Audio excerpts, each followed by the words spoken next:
Looking back on the 2021 NFL draft and what a draft it was, 5 quarterbacks in the top 15, trades up, massive moves, and a ton of stars coming out of this class on today's Peacock and Williamson.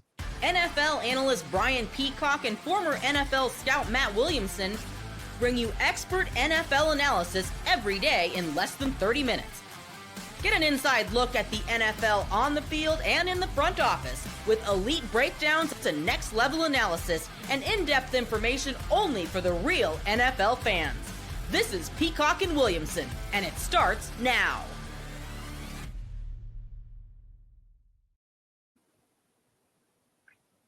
Welcome to the Peacock and Williamson NFL Show. Brian Peacock alongside Matt Williamson at BD Peacock at Williamson NFL. Thanks, everybody, for making us your first listen on the Locked On Podcast Network. Love our everydayers, your team every day. It's what we do here at Locked On. If you're new to the program, welcome. Hang out with us every day. Hit that subscribe button on YouTube or anywhere you listen to your podcasts, and get the mailbag questions in for this week as OTAs get going around the NFL. A lot of optimism from a lot of teams. And it's really fun to do these episodes as we look back. And as they say, if you don't learn from history, you're doomed to repeat it. And there's a lot of lessons we can learn from the 2021 NFL draft. Last week, we did the 2022 NFL draft. And, it takes at least 3 years to kind of really grade these classes. And so I think there's a ton of takeaways from what was a really awesome and fun and bizarre NFL draft in 2021. And it's important when we look back in yesterday's episode, Matt, with our rookie rookie prop bets episode, and it's a reminder that not everybody's gonna hit, and so and some miss really, really big too. So there's a lot of both sides of that happening in the 2021 draft. And as you look at this class, obviously, so this is the Trevor Lawrence draft, right? And he was the next generational quarterback. He hasn't quite been that for the Jacksonville Jaguars at 1.1, but he's been good. At least he's been a hit versus some of the other quarterbacks. Yeah, and you touched on a lot of it, but every draft is memorable. Every draft has their own personality, the way we thought about it going in, and then how it ends up ending up when it's all said and done. But this one really stands out because, like you said, it leads off with a, quote, generational prospect, which, frankly, just isn't fair.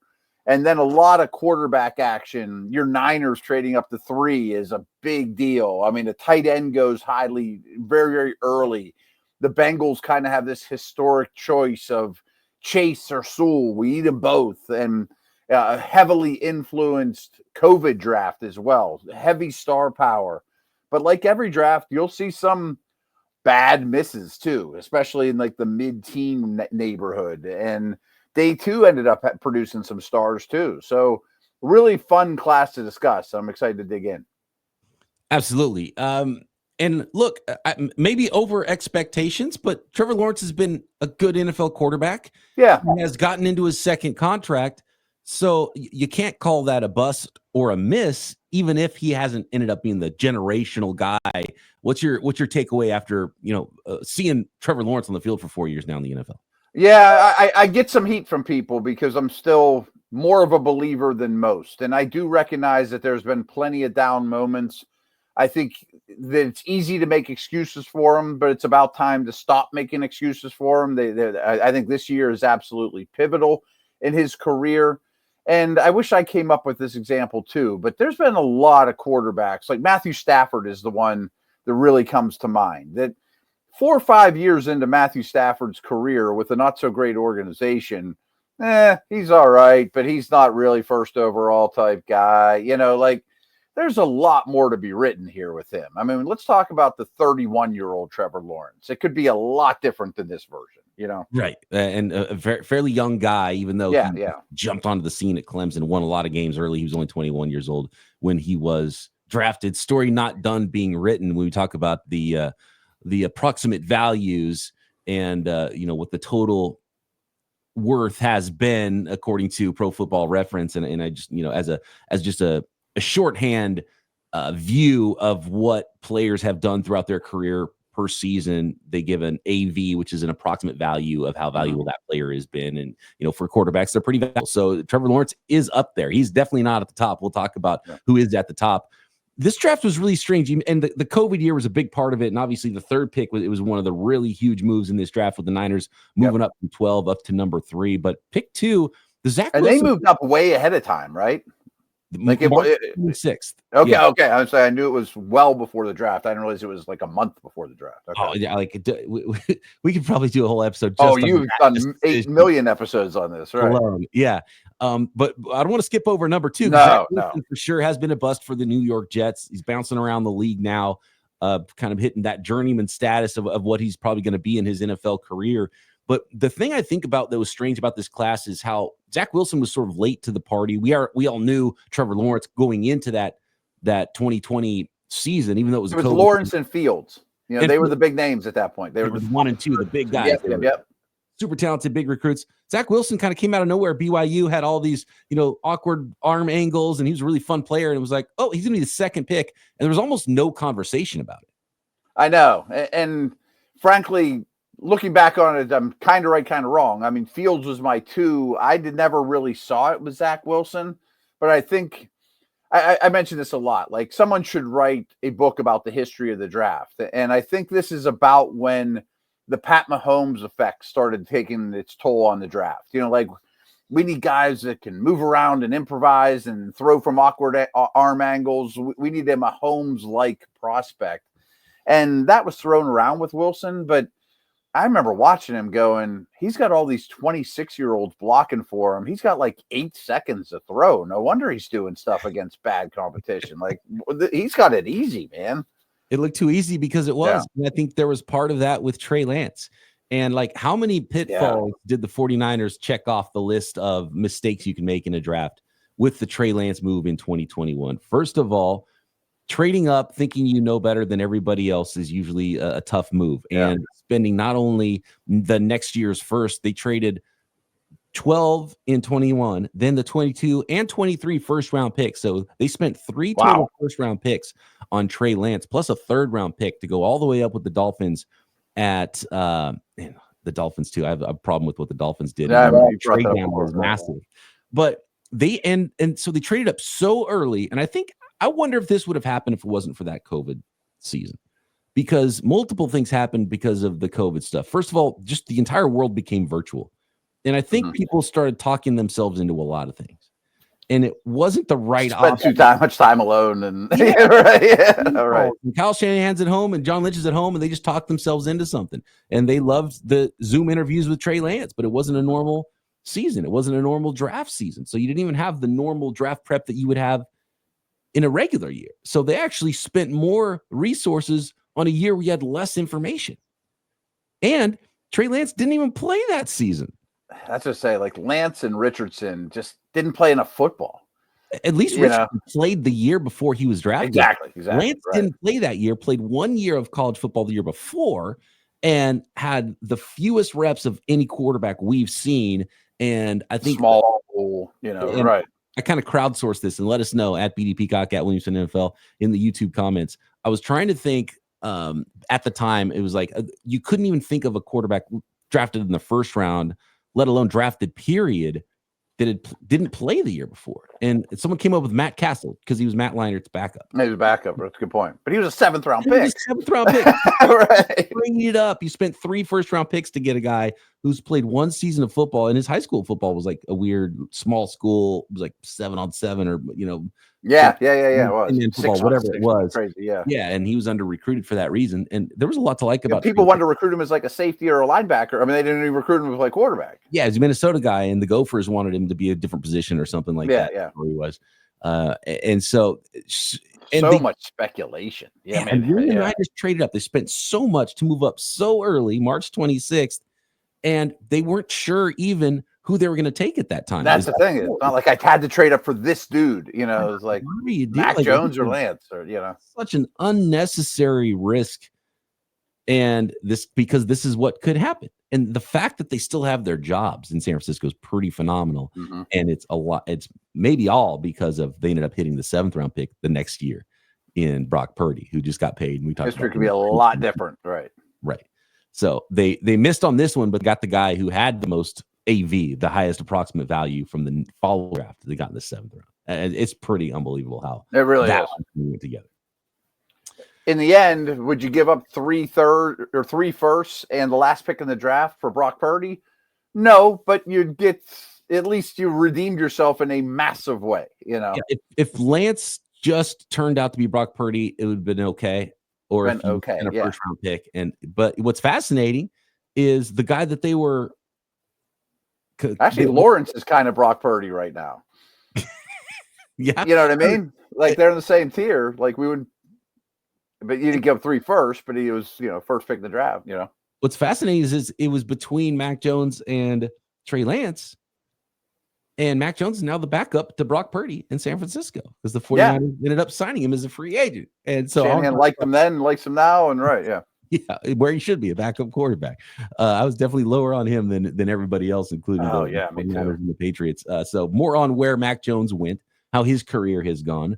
There's a couple more quarterbacks to talk about here in the top 15 and some really big hits in this. There are as well. 2021. I guess regrade, we're just remembering it. And a little bit of analysis, Yeah. Next. Today's episode of Peacock and Williamson brought to you by FanDuel, America's #1 sports book. And of course, it's NBA playoff time. And man, every night delivers highlight-worthy performances, such big games, momentum shifts, series changing. And whether it's a game-winning shot, breakout player, there's never been a better time to get in on the action because FanDuel makes it easy to stay in the game before tip-off and live during games. Player props, performance trends, same-game parlays. Fans have more ways than ever to play smart and win big. And, of course, you can bet on NFL football. We did an entire podcast yesterday on rookie prop bets. There's a ton of those. You can bet on weekly lines. You can bet on the next Super Bowl champion and tons more on the 2025 NFL season at FanDuel. And how about $200 in bonus bets if you win your first $5 bet? That's right. If you're new to FanDuel, it's the perfect time to sign up. Head to FanDuel.com or download the app and place your first $5 bet. If it wins, you'll get $200 in bonus bets. Make every moment more with FanDuel, official sports betting partner of the NBA.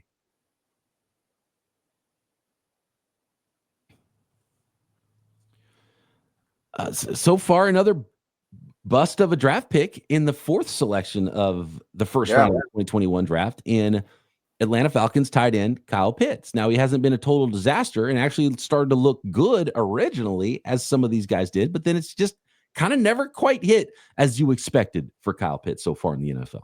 Yeah, I mean, 1,000 years his rookie year, didn't score any touchdowns, but it was like, wow, okay, and there have been injuries, and to be fair to him, tight ends often take a long time until they really hit their peak. Usually like age 27 is when they hit their stride, as opposed to 23, 24, like receivers or whatever. But I think there's a lesson to be learned here in that the people that loved him, and I was high on him, man, nobody can cover this guy. He's too big for corners. He's too fast and athletic for safeties and linebackers. Well, he doesn't really block anybody and doesn't play in line. So everyone just treats him like he's a big receiver, and corners can cover him.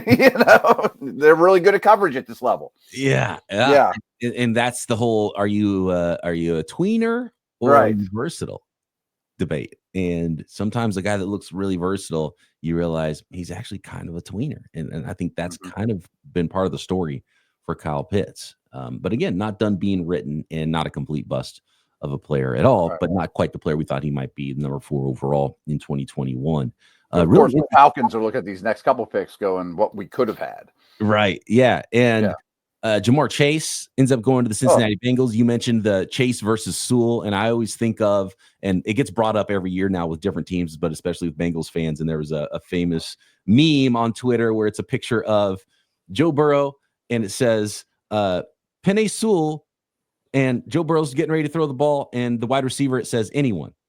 And then it shows another picture, and it says Joe Burrow, he's getting sacked, and it says anyone for the offensive lineman, and it says Jamar Chase down the field who can't get the ball because Joe Burrow's getting hit. And so I always think of that. And it hasn't been quite that, but in some ways it has. The defense has been interesting, but Jamar Chase has been awesome. And as it turns out, the Bengals couldn't have gone wrong, and they would be super happy if they went the other way and got Sewell instead. And we can't forget that the LSU connection of being one of the best college football teams I'd ever seen with, Burrow, Chase, Jefferson, et cetera, et cetera. Yeah. Maybe that was the tiebreaker for this team. Superstar Jamar Chase. Jaylen Waddle, this is where I have the problem. So the Dolphins make this super awesome trade down, get all these extra draft picks. And then what do? They just give away one of those extra first-round picks they got from the Niners to go back from 12 to 6 to draft Jaylen Waddle. And I think Waddle's been a really good player, and he was a good prospect. But I just thought they gave up so much of that extra value they had just gained from the 49ers. I didn't like the move up. Jaylen Waddle's been a good player, but I thought they could have stood pat. And I thought there's a lot of good players. One of the big reasons I didn't like the Niners trading up in the first place is because there was 12 or 13 really good blue chip prospects in that draft. That was a good draft. And picking 12th was a great place to be, as witnessed by who ended up going number 12. Right. The team that had it got the best player in this first round in Micah Parsons to the Dallas Cowboys. Yep. And again, I think it's such a stark contrast with the draft we just saw. It's not all of them panned out. Pitts, Zach Wilson, et cetera. But there's a lot of blue chip prospects in this draft. I mean, maybe a dozen of them. I mean, that's a ton. Usually there's 4 or 5. And why trade up from blue chip land to blue chip land, I take it back. It was the 4th team to have the 12th pick because there was that minor trade with the Eagles. It was the Eagles that went from 6 to 12 with the Dolphins. And then the Eagles back up to 10 to get Devontae Smith. And probably after Waddle fell, they thought there's going to be, there's kind of a drop off after those 3 receivers. Right. And the Giants wanted one of those receivers. And since the Eagles jumped up with the Cowboys to get them, by the way, a lot of NFC East action right there. A lot of really people in their division and their rivals for it. And so the Giants traded out of there with the Chicago Bears, who came up to 11 to get Justin Fields, and the Giants at 20 ended up drafting Kadarius Toney, a different wide receiver, later. The 4th receiver off the board that did not work out. Not at all. So just a really fun draft with so many people changing places. And it's amazing that the 4th team that owned the 12th pick and actually spent it got the best player in the draft in Micah Parsons with the Dallas Cowboys. And a couple of big time corners, and maybe the best corner right now in the NFL, and Patrick Surtain going number 9 to the Denver Broncos. Everyone thought that was a quarterback spot. Everyone thought Carolina Panthers was the quarterback spot at 8. They ended up going J.C. Horn 8, the first corner, ahead of Patrick Surtain, who went 9 to the Denver Broncos. Yep, and I think Horn's going to be a really good player. He's not someone we've talked about a lot on a terrible Panthers D, but they gave him money. I mean, you should have taken Surtain, yes, but that doesn't mean Horn was a bad pick. Yeah, and he's had some injury problems, and I think he's a really talented guy, and he's been a hit for them talent-wise for the Carolina Panthers. Absolutely. Would it surprise you that Justin Fields and Trevor Lawrence have the same approximate value, weighted AV, according to ProFootballFocus.com? I get it because of the rushing, but I would clearly rather have Lawrence. I think you would too, right? Yes. And multiple NFL teams have told us that they were like, all right, Fields is okay. We'll bring him in, but we're okay with him going somewhere else and playing too. Yeah, 100%. Clearly the second best quarterback, number 15 overall, is where Mac Jones landed to the New England Patriots. And he is, as I mentioned, now Brock Purdy's backup with the San Francisco 49ers. And I did a little bit of a dive in some of the Patriots and Jaguars Mac Jones play. And man, I didn't see it with him. I thought he was more of a second round guy. That was even too high, I think, for Mac Jones. And he just looks like a very pedestrian. He looks like a backup quarterback. There's nothing dynamic about the way he plays. He doesn't really even play all that fast. Like, mentally, it doesn't look like mentally super fast. He can throw some anticipatory throws, and he's got a decent arm, and he's got some touch and some accuracy, but it's just kind of everything is just kind of middle of the road watching him play. It's like, man, that was not a first round prospect. No, and it doesn't even have the tools. There's no ceiling there. And it's pretty obvious just reviewing this first round. There's a lot of Bama dudes, 3 skill guys, that go in the first round. The 2 receivers we mentioned, Najee's coming up, like he had a pretty nice situation in Bama. Now, what blew me away is after his rookie year, everyone thought he was like the next coming.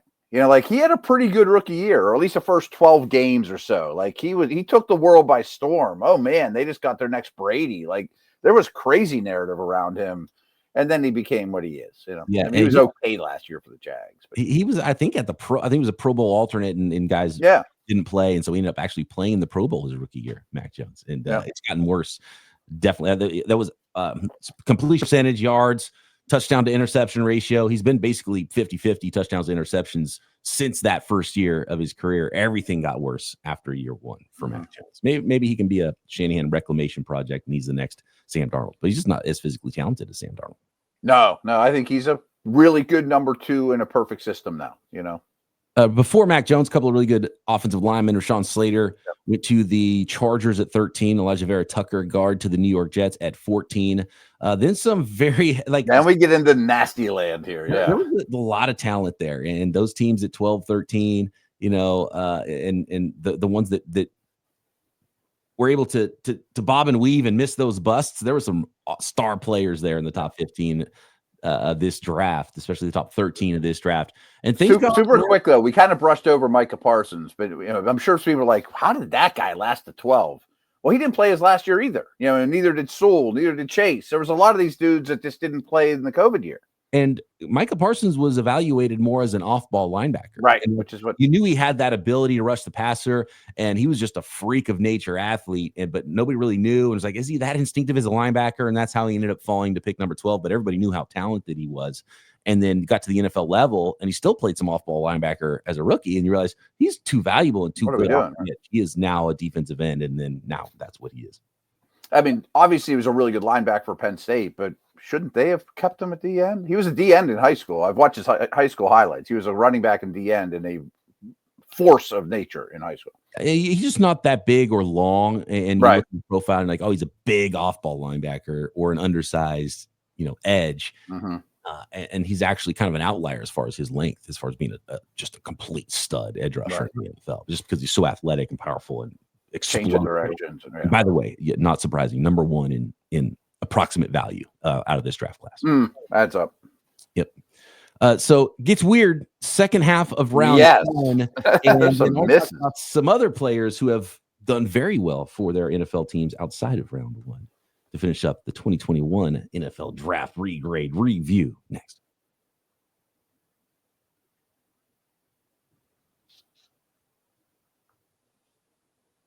So I'm going to run through some of these here in the second half of round 1 from the 2021 class. And interesting, another tweener, Zaven Collins, still trying to figure out what he is in the NFL. Maybe he's finding himself. Picked him 16 overall. Alex Leatherwood, speaking of Alabama. Well, it's crazy. There's a couple of these misses that were misses from the start. I mean, just not even close. And they had a ton of talent on these national championship teams, but it's interesting that together they all look so amazing, and then apart, there's Surtain, who's a star, but then there's Leatherwood, not even a starting caliber player in the NFL. Mac Jones, not even a starting caliber player in the NFL. Najee Harris is looking like a backup player in the NFL, kind of a dirty starter. And there's so many of these players, some of them good, some of them not. But I think a lot of the talent around them together makes them all look better than they actually are. So it's a great lesson to be learned there. And Mac Jones isn't the first quarterback that looked awesome at Alabama and didn't do anything in the NFL. Like there's AJ McCarron's and there's, Bryce Young is going through the same thing that Mac Jones went through. And it's not that easy just because it looks easy when you got a much better team than everybody else around you. And I think Trey Lance did that as well. They were like a D1 talent pool playing against D2 players at North Dakota State. Like they win the championship every single year. They're just way better than everybody. It makes everything look a lot easier.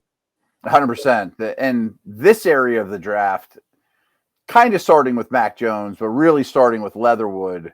I mean, there are some didn't give you anything. I mean, Leatherwood, Jamin Davis, Kadarius Toney, Caleb Farley. Like there was a lot of risk with these players when they came out, and it's kind of amazing that we didn't see them busting as easily as they are. I mean, like they had injuries and undersized. I mean, like all those guys were big misses between like 15 and 20. Yeah, as many stars as there were. I mean, it was just as bad as some of the low lights there. At least with Caleb Farley, you knew you're taking a big chance, and the Titans took that chance. What was it, the year before? Was it the 2020 draft where they took the Georgia tackle Wilson, who also never played for him? Oh, I forgot about him. I was talking about the one that they hit on because they got the defensive tackle that worked. Oh, Simmons, right. It's right. And he had the same situation with Farley. He's like injuries, kind of falling a little bit, and they snapped him up. And then they've taken some chances, the Titans. They're kind of right. The last show we did, they took Burks, and you wonder why they're picking first overall. You missed on 3 first-round picks you got nothing from. And you wonder why John Robinson is unemployed now. Or not unemployed. He's working somewhere, but he's not GM for the Titans anymore. That's for sure. But then there's some nice pickups here. Darisaw, Rousseau, I mean, Darisaw was a huge get late in round 1. He was picked number 23 to the Minnesota Vikings. You mentioned Najee Harris there, 24. Didn't love the running back in the first round pick. ATN was a weird one where it was like, college coach coming to the NFL, and he's like, all right, we'll take this guy because he's a good player in college, and we're going to make him a wide receiver. The big news today is he's got a good chance of getting traded in the next week or two. And Travis Etienne, I mean, like Najee, Etienne, and then Javonte Williams at the very top of round 3. They all were okay. You know what I mean? Like, right. Not really worth the pick, but okay. I mean, Najee got 1,000 yards every year he was here and was reliable, but they were happy to move on from him. He's okay. So many of these edge rushers that you're just taking a shot on some traits. And Turner, 28 overall to the New Orleans Saints. You had Rousseau, who's been a good player for the Buffalo Bills. Odafe Owe, who's not done a lot for the he had 0 sacks at Penn State and was all traits and test and a lot of those type of guys here. Although he has amassed 23 sacks now in the NFL. I say the last year I thought he started to really show up. So you knew that was going to be a slow burn. Yeah, and even Rousseau is that way. The Baltimore Ravens have done that multiple times as well in the late first round area, and they're always drafting late in the first round. They're like, well, let's take some traits and see what happens. If we hit on half of them, we'll be in a good place. Joe Tryon-Shoyinka, same thing with the Tampa Bay Buccaneers. He's got 15 sacks now in his career, but he's been very quiet. I want to go to There's some nice hits in this early second round, though. I mean, Javon Holland. They're outside of round 1.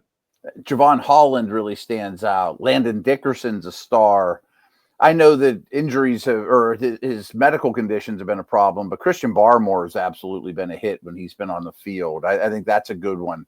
Samuel Cosme, Freiermuth worked out reasonably well. Same with Nick Bolton. But Creed Humphrey at the end of round 2 he's the best center in the league. Left-handed center.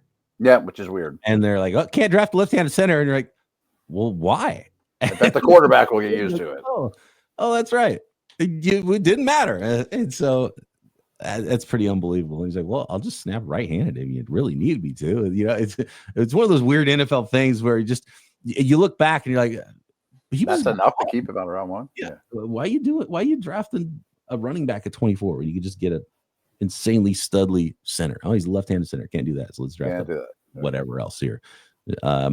So Micah Parsons, Penei Sewell, Jamar Chase, 1, 2, 3 in AV, approximate value so far. Okay. I bet Humphrey's pretty close too, actually, for what you paid for him in particular. He is number 6, 7 on the list. That's a good class. Yeah, number 4, though, is 4th round Detroit Lions wide receiver Amon-Ra St. Brown. Ah, okay. They got a Lee McNeil too on day 2. That was a nice pick for them. Absolutely. So Detroit Lions really have done just a phenomenal job building every part of their football team. They've hit on some kind of pick, whether it's a running back, defensive line, offensive line, playmakers. They've hit everywhere and got some of those extra picks from the Rams in trading Matthew Stafford as well. And so, they've really slowly built a really good football team in a lot of places and hit on guys outside of round 1. None better than Amon-Ra St. Brown, who's almost got 5,000 yards so far in his NFL career. 4,851 yards on 430 catches in 4 seasons. I think this is before the Stafford trade because they ended up with multiple firsts after the Stafford trade, and that's when they were taking like Gibbs and Campbell and all those dudes. So they had things. But they were starting to go the right direction in a big way. You get McNeil, St. Brown, and Sewell. This was the Stafford trade offseason. Okay, that's what I wasn't sure about. Is that so? One of the theories, and go down this rabbit hole a little bit further. So it was early 2021, and Kyle Shanahan and Sean McVay were both on vacation, not together, but they were both in Cabo. And all of a sudden, Sean McVay trades for Matthew Stafford. And some theories are that Kyle Shanahan didn't even know that that was a possibility. And I think Stafford was in Cabo with McVay, not on purpose. I think they bumped into each other there. Maybe that was what it was. No, yeah. Yeah, so they were in Cabo. I don't know. Maybe Kyle Shanahan was there too. There's some Cabo connection. But essentially, the theory sounds a little like tampering, but we'll keep that quiet. Yeah, right. There was some cohorts there with the front offices between the Rams and the Detroit Lions that greased some wheels. Oh, yeah. I mean, again, happened this offseason too with the Rams and the Falcons with that trade, right? Mm-hmm. There's some collusion going on the Los Angeles Rams. You asked me. No, but that was the building of the current Lions, though. Right. But a lot of people think that the Niners trading up for Lance was kind of an overreaction to the Rams going and getting Matthew Stafford, and the Niners would have liked to have been able to get on the Stafford trade potentially. And so the Lance trade happened right after that. So okay, I do remember that narrative, right? Yeah. Like, so oh no, the big opponent got Stafford. What do we got to do? We got to one up. You know, we're gonna go get the next Mahomes. You know. So Amon-Ra St. Brown's only quarterback in the NFL has been Jared Goff. Yeah. Okay, that adds up. There was real quick, people forget that Jared Goff was basically not a throw-in, but like he was a negative aspect of that. You know, like we'll give you more picks if you take Goff off our books. Yeah, you kind of got to have to take Goff in his contract, and maybe you can do something with him. And apparently the Lions did like him more maybe than people let on, but I think they'd be lying if they're like, oh yeah, we really wanted him in the trade because we knew he was going to be better than he had looked so far with the Rams. But it's another lesson about even it might take a guy a while in the NFL. We're talking about year 4, 5, 6. Yeah. Good. Alex Smith, it took him 8 years to be good in the NFL when he was 20 years old when he was drafted. Real quick too, you mentioned Amon-Ra St. Brown goes 112th overall and it's a massive hit. But let's not forget about Nico Collins at 89 too. I mean, he didn't burst on the scene, but he is a top 5 to 10 receiver all day long now that they got in the 3rd round. Absolutely. Trey Smith, one of the biggest steals in this draft, offensive line. Oh, yeah. Did he have a heart condition? Or I know there was some medical that was a big deal with him. Yeah, something knocked him down the list out of Tennessee. He was picked 226 overall, a sixth round selection. Your guy Dan Moore looking good for his AV. Yeah. Played a lot of games, a lot of starts is just part of it. If you're an offensive tackle that starts a lot of games in the NFL, you're going to have a high approximate value, even if you're approximately not as valued as much as maybe below average starter. But say you are. Quinn Miners, 3rd round pick to the Denver Broncos. Ooh, real good one. 98 overall. There was one more that was standing out, and now I lost who it was here. I'm just kind of scrolling, seeing what names jumped out. Dickazula has been a really good player. 3rd round pick. He got Cowboys, pick number 75 overall. Josh Myers started a lot of games for the Green Bay Packers. 2nd round center. It's a really good center draft. I remember that because the Steelers ended up with Green, who was not a good center, and they needed one bad. So there you go. Talanoa Hufanga, 5th round steal for the San Francisco 49ers, pick 180 overall now with the Denver Broncos signing in free agency there. You mentioned Aleem McNeil. He was 3rd round pick 72 to the Detroit Lions in this one. Okay. Pretty interesting draft and a lot of big name dudes and definitely some future Hall of Famers on this group too. In fact, you talk about how the 49ers had done some weird stuff in early in the draft, round 1, trading all those 1st round picks. And then they get Brock Purdy in the 7th round. They get Talanoa Hufanga in the 5th round. This same draft, another 5th. They had 2 5th round picks. The other 5th rounders, the starting corner, Diamador Lenore, has been paid now by the 49ers. He was 172. He went 8 picks ahead of Talanoa Hufanga. So the Niners are just really weird. They're lighting 1st round picks on fire, then finding big time starters in the 5th round. You can't write a book on how the Niners built their football team, but they found a way. Don't do what I do. Do what I don't. Do what I say. Don't what I do, or whatever that is. Basically, yeah. Right. There you go. What are your selections from the 2021 NFL draft? How would you grade your team's draft looking back now 4 years later? Let us know at BD Peacock at Williamson NFL. Drop a comment and a question on YouTube for this week's mailbag. Matt and I back tomorrow. It's OTA time here, Peacock and Williamson.